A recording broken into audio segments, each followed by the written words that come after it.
Good morning, Mr. Arlinghouse. Are you wearing red for Ed? Hmm? Yes, red for Ed. So today, Mr. Arlinghouse, I hope we finish this rather long chapter. Today is Friday, March 25th. March is gone. I mean, it's hard to believe. And in 6 weeks, we have the AP exam, and we're just finishing World War One. 6 weeks to finish. Can we do it?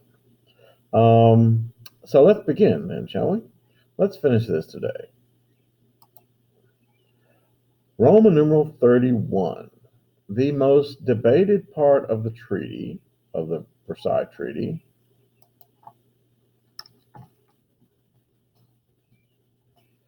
were the reparations for damage done by Germany during the war. I don't know when, I couldn't tell you, Mr. Arnhouse, when war reparations became a thing. But I always thought it was,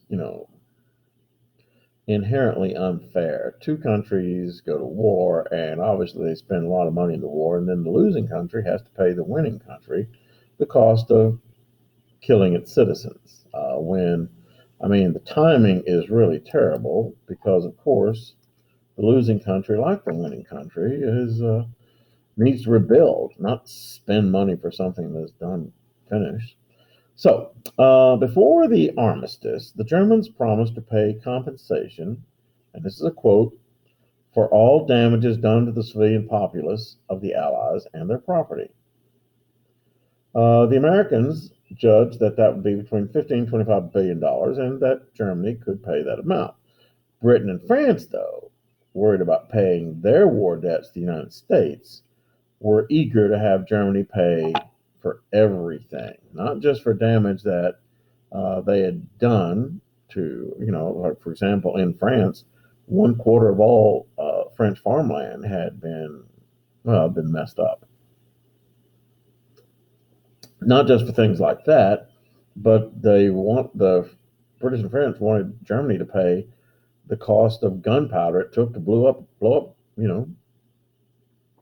German soldiers, ships, and whatever.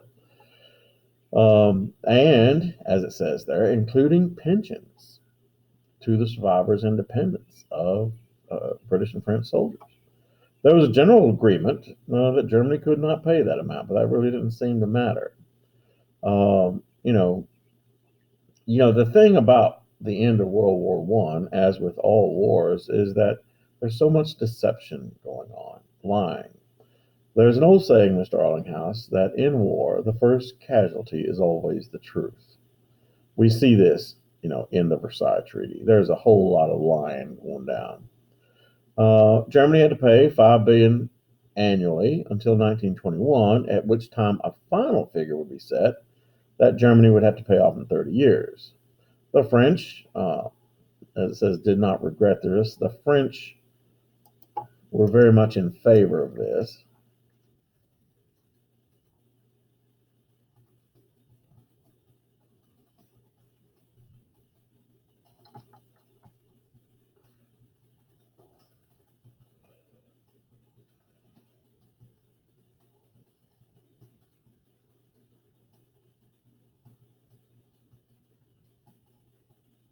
Either Germany would pay and Germany would become poor and impotent. That's impotent, not important. Or France would be forced to intervene. There was the problem with that, though, was that, the problem with the Treaty of Versailles is this. It's a very simple thing. When they're making up all these nasty punishments for Germany, nobody ever sat down to think, what happens in, 10 years, 15 years, 20 years, when Germany just says, you know what, I don't want to do this anymore. I'm not going to pay this. What are they going to do? Go to war? France thought that the Germans would refuse right off the bat. But what if the Germans said, okay, and then, like I said, 5-10 years away, they say, we don't want to do this anymore. They're going to go to war again, a war that would cost more than the money they recovered. Then there was Article 231. I guess it's 231. I always get confused between 231 and 237. You should look that up for me, Mr. Arlinghouse, which made Germany accept total responsibility for the war. That means not only the moral fault of causing the war, but also the financial burden and responsibility for the war. And since if Germany signs a document saying they caused the war, they were legally bound to pay for that. They also had to accept the whole treaty as written by the victors without any input. And so the victors wrote the treaty, and Germany had to sign it without any opportunity for negotiations input. Germany's Prime Minister, Philip Schneidman, spoke of the treaty as the imprisonment of the German people and asked what hand would not wither that binds itself and us to these fetters. In other words, the guy's just saying this treaty is bogus. This treaty is inherently unfair. It's too severe. The Social Democrats of Germany and the Catholic Center Party formed a new government, and their representatives signed at the Versailles Treaty. These parties formed the backbone of there it is again, Mr. Arlinghouse, of the Weimar Republic until 1933, which I'm sure you know, Mr. Arlinghouse, 1933 is when a little guy named Adolf Hitler kind of takes over. This government, the government meaning the Weimar Republic, never overcame the Treaty of Versailles, which was bad, which is a terrible thing, because actually the Weimar Republic was could have been a very safe and functioning government. Forgive me, Mr. Arlinghouse. Got the allergies this morning. The Treaty of Versailles has been criticized roundly, loudly, and completely by both the victors, many of the guys who won the war, including the United States, and the vanquished, that means the Germans and et al. And the others. The defeated nations criticized it for obvious reasons. It was too severe. It was too harsh. Germany lost territory. Germany then had to pay reparations. Germany had to reduce its military to a fraction, to a point to where, in reality, Germany could not have defended itself against an aggressor, and there were plenty of those still around.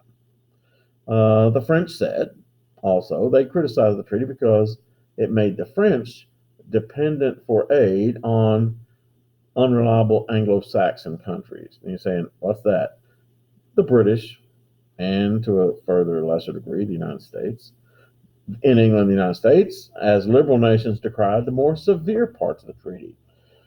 It was not, as Woodrow Wilson had promised, a peace without victor. There was quite obvious in the Treaty of Versailles who won, who didn't win.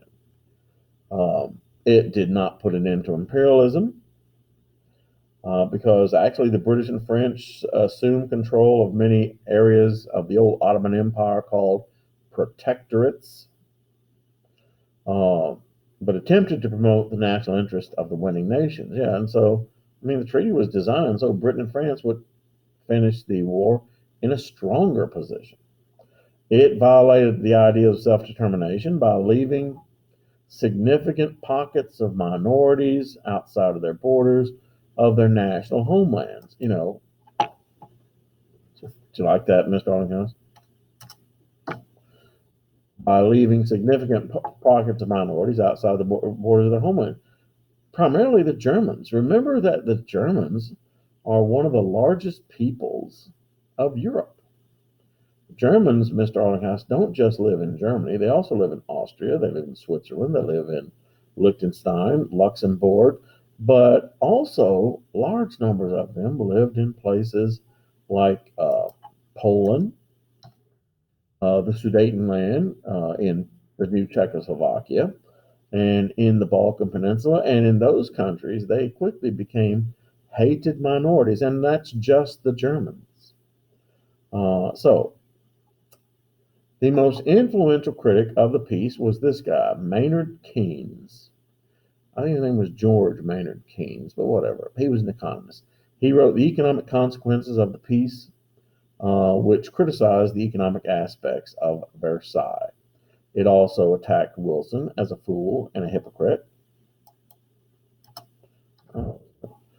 He called it I like this word, a Carthaginian peace. Now, I don't want to pick on your knowledge of ancient history, Mr. Arlinghouse, but Carthaginian peace is a reference to the Third Punic War between Rome and Carthage. At the conclusion of the Third Punic War between Rome and Carthage, the Romans got tired. They said, "We're done with fighting Carthage." And so what they did was that they, after they had conquered the city, they razed, R-A-Z-E-D, the city. That means they knocked down every standing wall. So, the city of Carthage no longer provided protection for its inhabitants.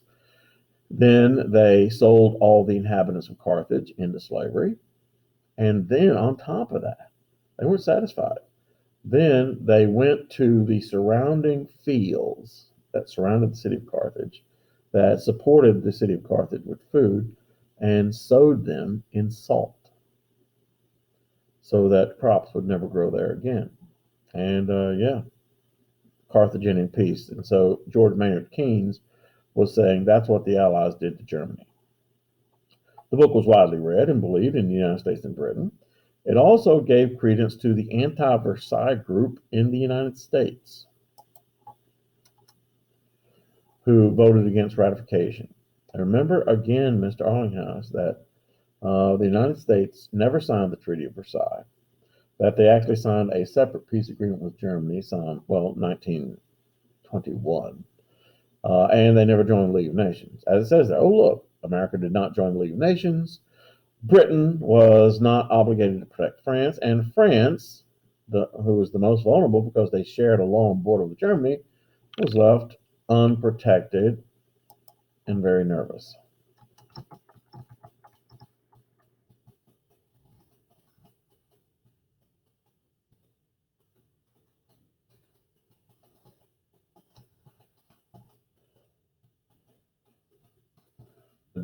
Possibility of a German resurgence, because once again, France, uh, France's population was actually smaller than Germany's.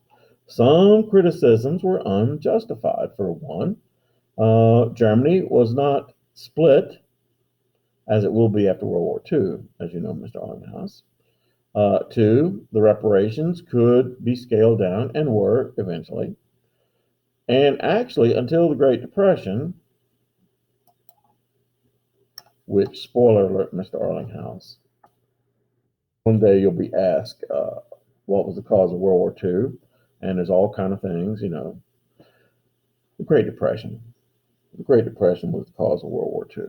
So, until the Great Depression, Germany recovered and were having a high rate of prosperity.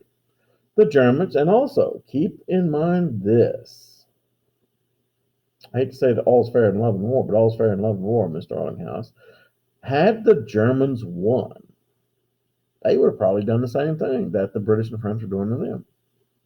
I mean, Kaiser Wilhelm II was not known for being the nicest person in the world. I mean, the evidence of this is, once again, what did the Germans do to Russia in the Brest-Litovsk Treaty? Oh, I don't know. They took Poland, they took Latvia, Lithuania, and Estonia, they took Ukraine, and the Russians had to pay a big old war indemnity, a war reparations. And so, had the Germans won, and that's not that far from, being out of the realm of reality, they would have done the same thing the Allies did to them. This treaty was the best effort at self-determination the Europeans had ever seen.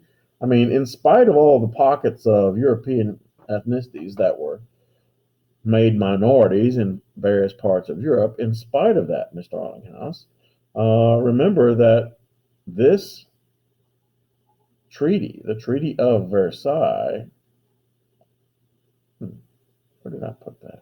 The Treaty of Versailles does create, where did I put that? I don't believe it. There it is. The Treaty of Versailles does create, look at this map again, Mr. Arlinghouse. It creates Poland, Latvia, Lithuania, Estonia, and Finland, Mr. Arlinghouse, which is not on this map. but also Czechoslovakia, Hungary, and a country called Yugoslavia, which was a mistake, but yeah, Yugoslavia. It also broke up the Ottoman Empire into, several states eventually. But yeah, it was the best effort to that date. So there were other unsatisfactory portions of the treaty. For example, the elimination of the Austrian-Hungarian Empire did have consequences. Let's go back to the map again if we can find it. We can. See, once again, look at the Austrian Empire. Okay, this is one country. And within this one country, there was a lot of trade going on. Goods produced here being shipped there, goods produced there being shipped there, and vice versa. Now, that's fine, except that when you then break this empire up into all these countries, you run into the issue that when products cross from country A into country B, they cross international borders.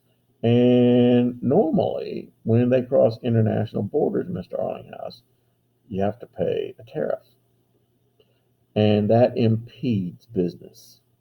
You know, So they had to set up tolls, tariffs at every checkpoint on the border, and mines were separated. Coal mines, for example, were separated from factories. Ore mines were separated from various factories. Farms were separated from, places where products were produced. Uh, Suppliers were separated from their markets. It hampered business, and economically it was disastrous. It separated raw materials from industries by tariff walls. I mean, it's why they have the EU today. I mean, I've traveled in Europe several times, 3 times in the past 10 years. Yeah, 3 times in the past 10 years. I so want to go again. Thank you, COVID. But traveling through EU countries is really cool because you don't even have to show your passport. And the same thing for products that get shipped from one EU country to the other. It just drives right through the border, no stopping. Um, Somewhat similar to what the United States, Mexico, and Canada do. All right. Poland, the newly created Poland, also contained very unhappy German and Ukrainian minorities. Let's go back to the map again, shall we, Mr. Arlinghouse? Especially troubling, Poland is now, here's Germany, and now it's Poland, and this is Silesia here. When I went to Poland, Mr. Arlinghouse, in 2016 to see my son, we stayed in a little town right about here. See my arrow, Mr. Arlinghouse? A little town called Poznan, Poland. Actually, it's the 5th largest city in Poland. And actually, I thought it was a pretty decent town. But Poznan, Poland, the biggest, I don't know, tourist attraction, the biggest relic to see was, wait for it, the old summer palace of Kaiser Wilhelm II in Silesia. This is where he stayed, Poznan. And what that tells us, Mr. Arlinghouse, is a couple of things. This area, I mean, look at the map. Yeah, this once was all German territory, populated primarily by Germans. And when Poland became Poland, those Germans weren't welcome anymore. This Polish corridor here was all German. Notice this thing called East Prussia. Remember that Germany and East Prussia, this is still part of Germany technically, separated by this thing called, once again, the Polish corridor.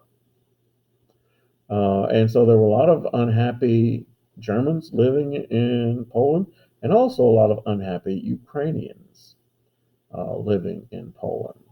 I mean, with one fell swoop of a pen, they created ethnic minorities in several countries. So, Czechoslovakia, the new Czechoslovakia, was made up of Czechs and Slovaks, both Slavs, but not necessarily the same. I mean, there's a reason why today there is no Czechoslovakia. There is a Czech Republic and a Slovakia. I went to both of them. Didn't stop in Slovakia though. But yeah, the two countries separated. And why they separate? They separated because they didn't like each other anymore. So yeah, there it is. Well, they never liked each other, but here by the Treaty of Versailles, they were combined in one country. The peace represented on a victory that Germany still insisted did not happen. And they could say that with some justification. Remember, once again, Mr. Allinghouse, that when the war ended, there were German soldiers stationed in France, holding much of France, holding much of Belgium, and there was not one foreign soldier standing on German soil. The so-called high moral claims of the Allies were undercut, as was their credibility, because at the end of the war, the Allies were saying, we're making the world safe for democracy and a war to end all wars. At the end of the war, there were deals. For example, Britain and France split up the Ottoman Empire and took possession of it. Japan wanted to keep German island possession in the Pacific, and it was taken away from the Japanese. Why? Because they were Japanese. And you can't be having non-white people owning colonies. It was a lie. The great weakness of the treaty was its failure to accept reality. Here's the reality. Germany and Russia were two of the largest, most important states in Europe, and they weren't even invited to the conference. The peace was too severe to be enforced. I like that, Mr. Allinghouse. You should underline that. The Treaty of Versailles was something that was too severe to be enforced, and there was no machinery to guarantee its enforcement. This is a terrible example, Mr. Allinghouse, but it's quite pertinent. Let's say that on the first day of your class, Mr. Allinghouse, I come in and I say that, all right, the first time I see any student touching his cell phone, I'm going to have that student executed at dawn, have his head cut off. And for a while, nobody touches their cell phone. But Mr. Allinghouse, what students are like. Eventually, somebody, mistakenly or whatever, I'll hear that cell phone go off. And so then I have a choice. Either I can execute a student and which is committing murder, by the way, Mr. Allinghouse, and I might be in a little trouble for that, or I can simply kind of not do it. The problem is, if I don't enforce the rule that I put in, then students will blow me off for the rest of the year. And see, that was the problem with the Treaty of Versailles. It was too severe to be enforced. Once again, they never thought what's going to happen 5-10 years down the road when the Germans just say, I don't want to do this anymore, and I'm not going to do this anymore. There was no machinery to guarantee its enforcement. Finland, the Baltic states, Poland, Romania, Czechoslovakia, and Yugoslavia were expected to act as buffer states against, see this, Mr. Allinghouse? This is not a typo, against Russia. Not Germany, against Russia. They could not function as such, however, without the help of France, and France could not be depended on for such aid as if Germany became aggressive.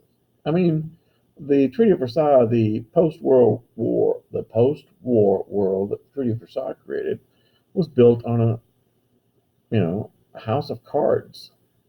It could collapse at any moment, and it did. The tragedy of the Treaty of Versailles was that it was neither conciliatory enough, in other words, to bring the sides together in friendship, to remove the desire for change, even at the cost of war, nor harsh enough to make another war impossible. Any hope for peace, any hope for, should say, continued peace, would require continued attention to the problem, unity, that should be a comma. Commas are always good. Unity amongst the victors,